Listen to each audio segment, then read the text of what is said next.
Families wait in fear outside the courtroom. The charges include the murder of police officer here in Menya, south of Cairo. The judge had already recommended death for hundreds for the same crimes. Even so, when he made his ruling, the reaction was dramatic.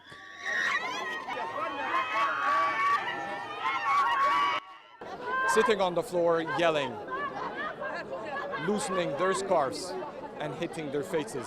All are signs of grief and despair in this part of Egypt. All family members here were shocked of the verdict, and all they're asking for is having security forces bring their loved ones to a fair trial. Why didn't they bring the arrested? This is injustice. Why didn't the security forces bring them? They are not even imprisoned in Minya, so we have to travel 12 hours to go and see them. The cases follow a violent crackdown on the Muslim Brotherhood since the ousting of Islamist President Mohamed Morsi last July. Hundreds have been killed and thousands arrested. The speed of these hearings have been criticized by the United Nations and by rights groups. One such group was denied access to the court. We're here to make sure and see if justice can be done in these hearings and people get fair trials where all the evidence is out there, where they can explain their situations, or the government would have to prove them, as we say in the United States in criminal cases, guilty beyond a reasonable doubt.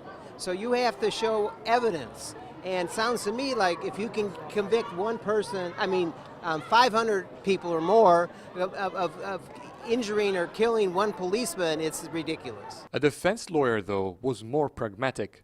Most of the accused are still on the run.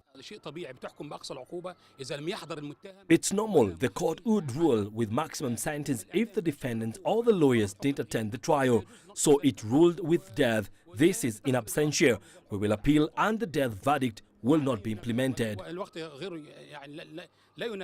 The judge also reversed 492 of the 529 death sentences this court passed in March.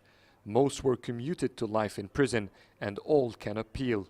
Initially, relatives were not given names, fueling their anxiety.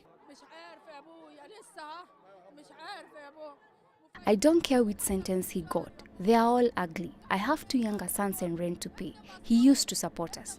My son is innocent. He's unjustly tried. He's not from the Brotherhood. They made the crimes and fled the country. The fate of the 683 is not sealed yet. The Grand Mufti, Egypt's top Islamic authority, will now review the sentences. A final decision is due in June. Adel Mahroui, CCTV, Menya.